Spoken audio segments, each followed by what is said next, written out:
Okay, so before I start this video, I have to make a few things clear. It is known that Shaman King has 2 different endings. Well, endings, if you know what I mean. And I already went over the original ending in the manga in my What Happened to Shaman King video, so you should go check that one out so that I don't waste everyone's time, because there's a lot of new material in the manga. Literally, like, it's the same stuff about halfway through, and then it's just all new stuff, and it gets dense. So this is going to focus on the story in the 2021 reprinting of Shaman King, the one that most everyone is going to be able to buy, seeing as the original Shonen Jump publication is out of print. I just didn't want to confuse anyone in case you didn't see my What Happened to Shaman King video. But again, I think you should, please. That video took way more work than I thought it would. This video took way more work than I thought it would. Oh my god, this whole franchise has been just a pain to cover. But anyway, here's what you should know about the Shaman King manga. Since I already covered the beginning and stuff in the other video, I'm gonna blaze through the beginning here. So there's a boy named Yo who can talk to ghosts and stuff because, you guessed it, he's a shaman. And this totally normal kid named Manta. Oh, what, you thought I was gonna say Morty? Nah, 4Kids changed the names in the dub. I'm sticking with the actual names from here on out. He finds Yo and is sucked into their antics. And can I say that... Dang, Hiroyuki Takei's art style is so soft and cute. I never would have guessed how appealing it would be after watching the original anime. It's a stark deviation from the typical style you see in Shonen Jump manga. Not only that, but he really focuses on expression, sometimes to an absurd degree. But it really makes the manga way more enjoyable.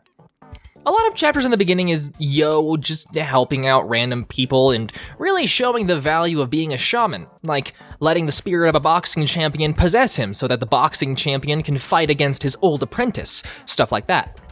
Then Ren shows up, just like in the anime, but instead his goal is to actually purify the world of pollutants instead of being a narcissistic freak like he was in the anime. Okay, he's still a narcissistic freak, but now he's a narcissistic freak with a goal. What's cool is that the manga tells you more about Yo's family and what they do for a living, as well as all the different professions of being a shaman, like, you know, a shrine maiden, monk, onmyoji, and more. And they introduce Anna the same way as in the anime, talking about how she's Yo's fiance and how she'll be the first lady of shamans once Yo becomes Shaman King. Except now she looks way cooler. I mean, gosh, they really couldn't capture how well the manga delivers these characters. The big difference is that Anna and Yo are actually in an arranged marriage so that they can keep the shaman bloodline going. It wasn't some childhood promise they made like how they said in the dubbed anime. They introduced Jun much in the same way as well, and I'm pretty sure she's going to have more of a role in the spin-off manga, so I'm just gonna mention it here for now. She's the sister to Ren. She uses Zhongxi tactics to make zombies. Zhongxi are Chinese zombies, basically. What you should keep in mind is that if you're reading the new reprint, there's several panels that were redrawn. The most obvious that I could see is this page specifically, where the art style just seems to deviate really strongly from before. So I grabbed the original release of the Shonen Jump manga, and you can see the stark difference between the original and what you can read now. Now, because I only really talked about Ren in the main video, I wanted to give a little spotlight for Jun. She actually had a little spotlight of her own in the manga. She uses ghosts like puppets and doesn't think they have any emotion, but Yo teaches her that the zombies she controls do in fact feel everything she forces them to do. And this is a great moment where they show how good a friend Manta is. He hunts down Ryu to ask to borrow his sword so Yo can stand a chance against Jun, and he gets his butt thoroughly beaten in the process. And he actually manages to succeed. There's not too many moments where Manta is shown being such a good friend, but I always thought this one was one of the pretty powerful moments. And when Yo manages to break the seal from her zombie, Yo even goes so far as to protect Jun from his retaliation, which is a good way to showcase the kind of person Yo is. He's one of those characters that's easygoing, but also really cares about the people around him and wants to see them change. Still a very shonen trope, but I don't care. I love characters like that. Screw you. Then this big comet shoots through the sky, which is apparently a harbinger of destruction. And every 500 years, the new Shaman King must be determined in order to prevent a great calamity. Also, Yo wears a marijuana leaf on his t-shirt for some reason. And if you think it's just a leaf or something that isn't marijuana's, then they double down on it later and literally write hemp on his sleeve. It's not relevant to the plot at all. I just think it's funny and oddly appropriate for his character. And so the shaman fight begins, where a tournament takes place to determine who's going to be the Shaman King. One thing I will say about the Shaman King manga is that even though it has a lot of lighthearted, funny moments, especially at the beginning, there's a surprising amount of gore. Like Manta's stomach being cut open, or Ren's father breaking the skull of a panda. And obviously I'm not showing it because I choose to be a good boy on YouTube. But like, dang dude. I know that during this time period, during the early 2000s Shonen Jump, like in Yu-Gi-Oh, the manga is usually a bit more mature, but like this just feels like it took it up to another level. Or maybe because it was censored in the dub of the anime. Because I watched the 4Kids version. I don't know, who knows really. Now I'm going to cover everything from the anime that lines up with the manga. Ren still decides to go to his father and defeat him because he decides to change his family's cycle of hatred. Hao, who was called Zeke in the anime, shows up in the exact same way. You know, right before leaving for the bigger part of the tournament, in the anime, they say that Hao destroyed the plane they were flying in, but in the manga, it was actually another test by the overseers of the tournament to test who would be accepted into the final stages of the tournament, by literally having them plummet to their deaths and see who can survive. Now, here's a small bit that takes a sharp turn from the anime. Currently, the gang needs to figure out a way to get to Patch Village, or Dobi Village, if you're going off of the changed names of the anime. I don't know why they changed that one. And that was a whole lot of pointless episodes that were clearly filler. Like, oh my god.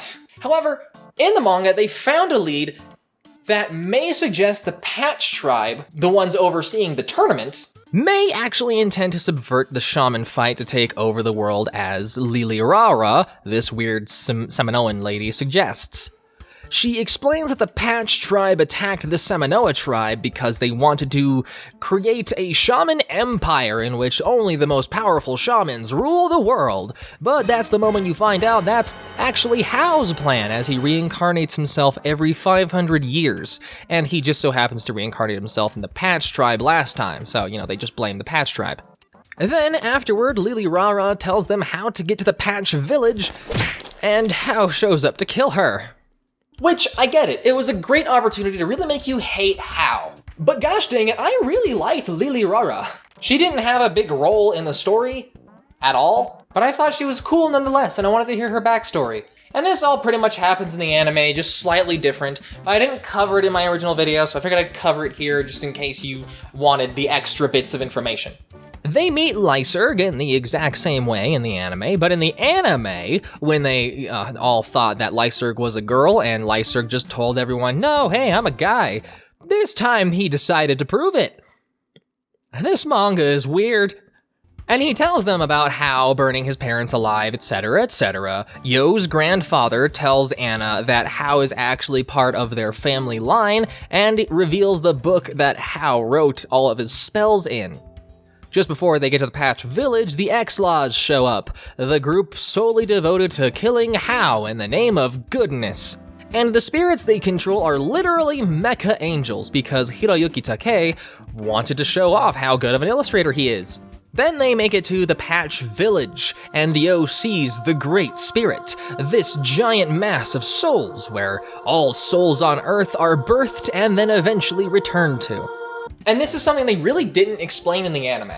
And again, I'm working off the English dub, so if you watch the Japanese subtitle one and they explain it, then good for you. But I'm gonna explain it for all the people who didn't. The whole idea of the shaman fight is for the Great Spirit to become the companion of the Shaman King. Thus, they will gain the memory of every soul that has ever existed in all of history, totaling 5.6 billion years of experience. The shaman fight is also partly to test who can actually handle that power. You can't just give godlike powers to some schmuck off the street. Whoever becomes the Shaman King basically becomes God. Then it's actually in the Patch Village where they meet Joco, and this is where you'll see a lot of differences from the manga and the original anime. A lot of events do still happen, but the order in which they happen are different. They also altered how Joco looks because of obvious reasons. And the original anime added so much extra crap. It's shocking. I mean, I can understand a filler episode here and there, but like, there's so much fluff, it actually kind of ticks me off. And I'm actually pretty glad that anime adaptations don't typically do that anymore. If the author just stops writing and needs a break, then the anime stops too. Typically nowadays. That wasn't how it was back then. We just had entire seasons that was just made up on the spot because screw the audience. Faust shows up asking to join Yo's team because the next part of the shaman fight is a tournament that requires teams of 3, so Faust is kind of desperate. And it's actually in the Patch Village where Lyserg joins the X-Laws. Honestly, I think they kind of rushed Lyserg's character in the manga. The anime paced this out better. It was like he met Yo, met the X-Laws, and then just immediately switched teams. Now, back to Anna and the book that I ever so briefly mentioned previously. The thing that makes Anna so freaking cool is that before she even gives that book to Yo, she had already mastered the spells inside. Thus, she's able to control the ogres that were once protecting the book. The ogres that, used to serve Hao. I don't know, she's cool. You remember when I said that this manga is actually pretty gory? That's especially true when Jean shows up. She's just covered in massive amounts of black sludge, totally not anything else. And she straight up tortures her opponents in the tournament. Jean, the holy leader of the X-Laws who made a promise to God himself, claims she's fighting to rid the world of all evil on some holy quest.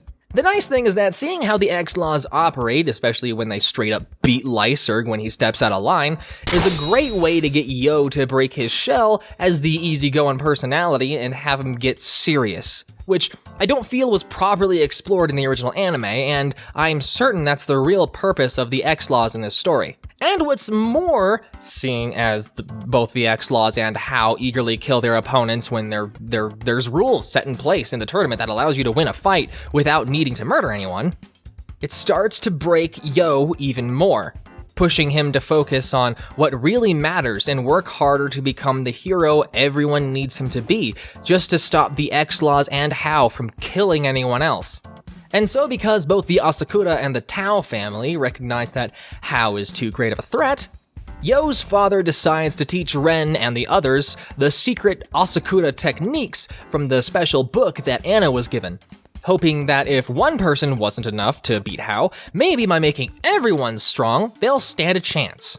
And now here's the part where things actually get pretty interesting. In the anime, they tried to incorporate Ren dying, or being supposedly killed, but it was so close to the end of the season that that there's no way he's just gonna die. Which is why I left it out in my previous video. But in the manga, it actually starts off a whole chain of events that becomes incredibly important. In the manga, they get jumped by a bunch of Hao's minions to try and kill off Yo's friends, and that's how Ren actually ends up dying. And they were hoping that Faust could stitch him back up, but he can't actually do anything. Ren is just dead. So they have to rely on Jean, the creepy Iron Maiden girl. Her only, completely reasonable and not at all extreme, request is that Yo drops out of the shaman fight. And Yo, being the kind of guy who always prioritizes his friends, agrees. And when the X-Laws are baffled as to why Yo is so willing to give up the fight for a friend, Faust actually sums it up so succinctly that I just adore it with all my heart. Faust tells them, "You may know the sorrow of loss, but you don't know how to love." Accurately summarizing the key difference between Yo and his enemies, and foreshadows a major theme throughout the manga. And the news of Yo deserting the fight hits Anna really hard. Can I just have a quick aside here for a moment and talk about Anna?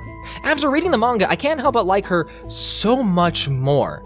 Because it's not so much that Anna is arranged to marry Yo, she's supposed to marry the Shaman King. If Yo loses, then she may not actually marry Yo, but you can tell that Anna really likes Yo, and so she wants to be with him. which is why she's such a hard ass, making him train so much. She needs to do everything she can to ensure that Yo wins. I just thought it was such a nice twist to what I originally thought was just, a regular tsundere character trope. Getting back into it, Jin successfully revives Ren. Now we focus on Joco for a little bit. Little did we know, Joco was actually a leader of a gang in New York before turning over a new leaf. The problem is that he murdered a man 3 years ago, and his children ended up learning to be shamans, got a giant golem as their spirit companion, and successfully managed to kill Joco. They'd been building it up this whole time, but I didn't think this would actually become relevant to the story, so my bad. Yo and Ryu find him just as he was getting shot, and now since Yo is already out of the shaman fight, there's little to no chance that Jin would be willing to resurrect Joco, since there's nothing for her to gain. And now Yo, being the type of guy he is, knows that the golem is too strong, even for him, but wants to teach the children how to let go of their hatred and, quote-unquote, break the cycle of revenge. And he literally lets the kid fall from a lethal height just to teach him that focusing purely on revenge will blind him to what's really important. Then he catches him. Yeah, Yo is not that messed up. But before he could smile and shake away the scary moment, the golem just flats out shoots him. Apparently, Amidamaru dodged it in such a way that it missed his vital organs, so Yo isn't actually dead. But dang, that was a shocker. All the while, Joco is literally staring at the gates of hell. Which, I get it, he murdered a ton of people, but this feels like a really sharp turn into the depressing for this manga. Then Joco's old mentor from New York shows up to explain to him that hell is actually a place on Earth, explaining that hell itself is inside the Great Spirit. He explains that humans only stay in hell because they believe it's their only option, but the barriers of the afterlife aren't as rigid as people believe it is, and the only person holding Joco back from letting his soul re-enter his body is himself. Anyway, the little kid's sister is the one who went off the deep end and tried to kill Yo and actively started hunting him and her brother down. And that the creator of the golem is currently possessing his own daughter so that he can use the golem. So his son tries to call out for him to reach him, hoping his father will stop trying to kill everyone. But it doesn't work. Then, back from the gates of hell itself, Joco appears to save them from an imminent death. And I kid you not, Joco pushes the laser beam aside using the winds of laughter. I can't make this stuff up. And Joco can now basically run on air because now his spirit medium is the ancient floating city of Machu Picchu that he got from traveling the multiple planes of reality inside the Great Spirit. Joco suddenly got way cooler. Then just as they were about to really throw down, bad bitch Anna interrupts them. She wants to use the golem and its massive amount of mana to help fight against Hao. Then one of Hao's minions comes to give Yo a message, saying that if Yo doesn't re-enter the shaman fight, that Hao is going to kill the golem and the children. And even though the X-Laws aren't going to like it, Yo just couldn't handle the fact that he let Anna down after she helped him so much with developing his skills to be Shaman King. So regardless of what backlash he'll get, he chooses to enter the shaman fight once more. And to earn his way back, he plans on fighting all of the X-Laws so that he can earn his place back into the shaman fight.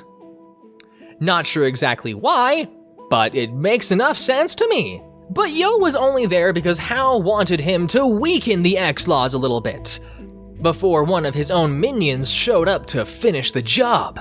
Hao's real plan was to get rid of the X-Laws. And who better than to send the original founder of the X-Laws himself, also known as the weird guy in black. But Yo put a stop to him before he could do any real damage because he knows that he'll flat out murder everyone, and he ain't having any of that. And you find out that Marco was raised by the founder of the X-Laws before the founder left to join Hao. Sadly, he also reveals that Jin's life has also been a lie. She was raised to believe that she was holy and sent on a divine mission, but really they just found her on the side of the street and took her in because she had tremendous powers. They brainwashed her. And the angels they were using were never really angels. They were just machines, which explains why all the angels were mechas.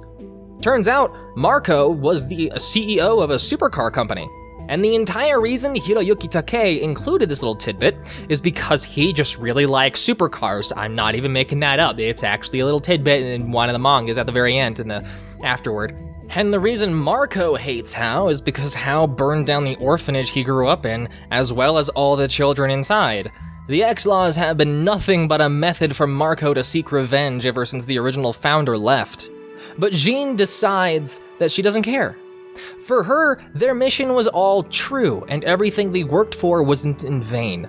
She decides to maintain the X-Laws as they are and continue their holy mission. So, Yo brings everyone together to go over a plan he has in mind to defeat Hao, because they just love making the bad guys into good guys in this manga. The idea is that they know they can't win against Hao, and that he's going to win the actual shaman fight, and he'll have the right to have the Great Spirit as his companion. But the winner takes part in a purification ritual before they merge with the Great Spirit, which puts them in a temporary coma. He plans to strike Hao when he's incapacitated. Yo, Faust, and Ryu go to train for the next fight in the tournament when this woman named Sati appears. There's several teams who all focus on Buddhism as their main source of power, and Sati is the lady whom they worship. All the while, an assassination attempt on Hao takes place by some other members of the X-Laws by sending one of their angels in space to pretend to be a satellite and fire a massive laser from space directly on Hao's current location. But of course, Hao survives and kills the members of the X-Laws that just tried to kill him. If things weren't already getting complicated, prepare yourself, because it's about to get a whole lot more crazy. Marco, Lyserg, and Jean get attacked by one of the brothers of that one team that Jean murdered, you know, those Egyptian guys from a while back. We'll get back to this part later. And that Sati lady decides that now there's no more time, or whatever, and she attacks Yo so that he can be sent directly to hell. Hey, if it made Joco stronger, then maybe it'll work for Yo as well. And that was Sati's entire purpose for killing Yo. All the most powerful shaman have gone through hell, and now if Yo wants any chance of defeating Hao, he needs to go through several trials in order to strengthen his own soul. In hell, he meets one of his ancestors, the one who managed to kill Hao when he first reincarnated 500 years ago.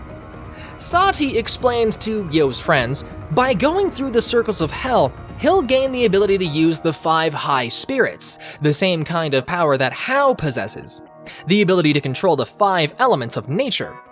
The only issue is that the high spirits belong to the Patch tribe, and so, getting the high spirits will be a bit of an issue. Back in hell, Yo and his ancestor have a little heart-to-heart, talking about what the best way is to defeat Hao. And he explains that there's only really 2 ways to defeat Hao. Either to obliterate Hao's soul so that he can't be reincarnated again, or to change Hao's heart so that he won't want to. Next thing you know, everyone is in hell now. Certain ones of Yo's friends were chosen to be the 5 warriors to wield the high spirits, so now everyone needs to go through hell. Then Hao's minions off that Sati lady because they want to destroy everyone's corpses before their souls can actually come back. And of course, while Marco is the only one who managed to survive the initial attack that happened a little while ago that I said I'd come back to, this is me coming back to it now, Hao shows up to finish everyone off. But you know who else shows up to help? Bad bitch Anna, of course. And she kicks Hao right in the naughty bits. If Anna wasn't already my favorite character, she definitely is now. Faust, having mastered these super cool spells from that book way back when, is now the only person with the ability to bring people back from the dead, just like Jean could. And he successfully uses his mana to restore Yo, coming back to life to help protect everyone. Then Ren and everyone else come back to their bodies. I mean, you'd really think that he would show, the process of how they got back to their bodies, or even what they went through in hell. But nope, they're just back now. And you know who learned to bring people back from the dead also? Jun, Ren's sister. Everyone gets to learn how to resurrect people. You get to resurrect people. You get to resurrect people. Everyone gets to resurrect people. Yo manages to catch up with Anna to help her fight Hao, and in classic Yo fashion, instead of having a major battle, they go out for coffee.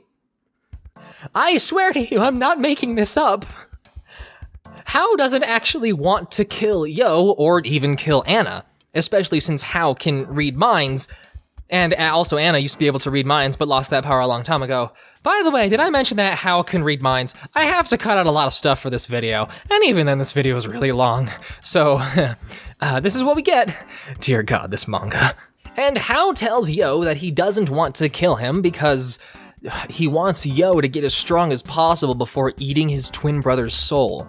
Sati and Jean are both resurrected by Faust because no one in this manga actually stays dead, especially not when everyone is a shaman. And so the tournament continues. Did you forget there's still a tournament going on? Because so did I. And this match is between Yo's team and Ren's team. It was bound to happen eventually, and Ren, Horohoro, and Joco are not happy that Yo had a nice little friendly chat with Hao, so Horohoro breaks Ryu's arms. And they even break off one of Yo's arms. But if they can resurrect people from the dead, I bet they're just gonna regenerate limbs, because at this point, why not? And because I'm getting really tired of animating all of these panels, I'm just going to tell you some important information that you should know about now. Everyone who went through hell is now at ridiculous levels of powerful, and each of them are able to manipulate a certain element. Horohoro is obviously water, Ren is lightning, Lyserg is fire, Joco is wind, and Yo controls earth. Both teams end up passing because the Buddhist dudes, Sati's people, they dropped out because they never really wanted to be Shaman King. They just wanted to stop Hao, and now the next stage is the underwater city of Mu, or Mew, however you pronounce it. I don't know, I still don't care. But everyone drops out of the tournament. I'm not joking. They know they can't beat Hao even with the power they've achieved. They literally witnessed Hao take out an army. They can't deal with that. I didn't actually mention when that happened in the manga because it didn't end up going anywhere. So trust me when I say that Hao destroyed an army right in front of them, okay? Okay, cool. But now they have to face Hao's minions in order to stop him from reaching the Great Spirit and becoming God. The first is Lucius, Marco's adopted father, and Marco wants to settle things one-on-one. And they go on a long rant about what is truly evil and how people interpret who is just and why Hao's followers choose to side with Hao. Marco manages to get the upper hand and talks about how the only evil people in the world are the people who've been loved, then lost that love, and gave up on love. That those who turn against love are those who turn against what is just, and that the only way to defeat Hao is to embolden him with love once again, and rekindle the fire inside his dead heart. Then kills both Lucius and himself. So they go through several different stages where each member of the Patch Tribe fights the gang because it's their duty to protect the Shaman King. So they just inadvertently made the entire Patch Tribe their enemy. And the point of going battle after battle after battle against all these Patch Tribe members is so that the healers in the group use all their mana so that they can't just resurrect everyone. They resurrect them a few times, of course, but when it gets to the final fight, there needs to be an actual risk involved, so we can't just have resurrection powers available at the ready. And the fight scenes were cool, but they aren't actually worth telling you about, so I'll skip to the end. You remember those kids with that massive golem? Well, they decide to follow them to the underwater city of Mumyu to help them defeat Hao. But they don't even bother catching up with everyone. They just find Hao standing in front of the remains of the previous Shaman King and attack him on sight. Hao, being the absolute beast that he is, and not in the good way, destroys the golem before it manages to lay a scratch on him. And the two children, Ludsev and Salerm, realize that the impact actually killed them. The dead child, Ludsev's ghost, catches up to Yo, which he should have done in the first place, with the high spirit of fire, saying that Hao doesn't need it anymore. So they got one high spirit out of 5 so far, so that's pretty convenient, I guess. They move on, making good progress, but just when they were about to overcome the last enemy, Hao awakens as the Shaman King, fully merged with the Great Spirit, and has become God himself. Not wasting any time, he goes to find Yo, absorbing every soul in his way with a cruel and ruthless persistence. And just being in his presence is enough to have their souls sucked into him as he begins his quest to rid the world of humanity. Of course, the only person able to withstand Hao's influence, or maybe for no other reason than because Hao chooses not to absorb his soul immediately, is his brother Yo. And now Yo gets to see the version of Hao that Hao had always wanted to become. A version where any smidge of kindness that Hao had left in his heart was ripped away in his pursuit of an ideal. And he knows that this version of Hao isn't the real one. The version of Hao isn't the brother that he'd come to know. Even with their brief time together, he knows this isn't his brother. And then, finally absorbs Yo's soul into his. However, since no soul ever truly dies and is rather cycled back into the Great Spirit, Yo and Hao are able to converse now that Yo is inside Hao. And their conversation is one that's the most enlightening about Yo's character.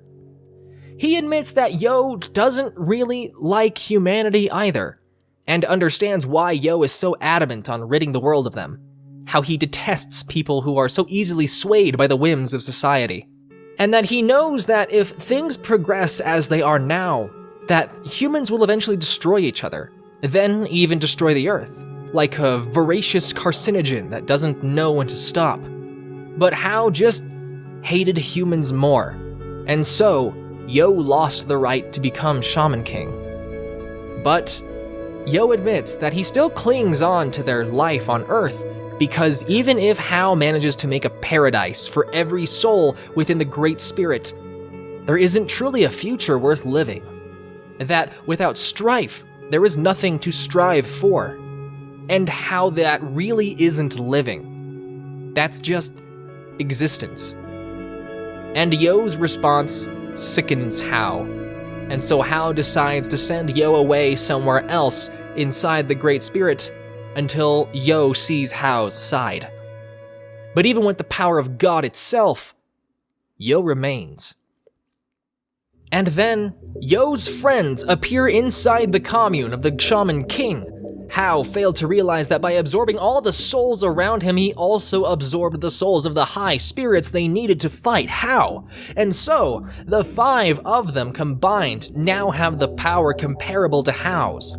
And thus they summon the 5 spirits to continue their fight against Hao. But of course, they only control the spirits of the elements of Earth. Hao controls the universe. And Hao throws everything at them. Solar flares, a barrage of meteors, a black hole itself. The only problem is that they aren't even alive to be killed. They are, already dead. In the Great Spirit, the only true power is the one's strength of will. And so, as long as they have the will to fight, the fight is never really going to end. And then Manta shows up with a giant train to save them. Wait, what? And it's not just Manta, it's literally everyone, and the reason they all arrive isn't really that they have any sort of great power, it's because Hao, deep down, still has that kindness festering inside of him, hoping that he'll change. And they even go so far as to bring back Hao's first friend he ever made back 1,000 years ago when Hao was abandoned and alone. And now that he's become the Shaman King, now that there is no danger to him, now that he no longer needs to think about his enemies or who to kill, he's surrounded by everyone who believed in him. And now that he has all the power in the universe, he's confronted with the fact that he's surrounded by everyone he's ever cared for, and everyone who's ever cared for him. including the first person who had ever loved him, Hao's mother.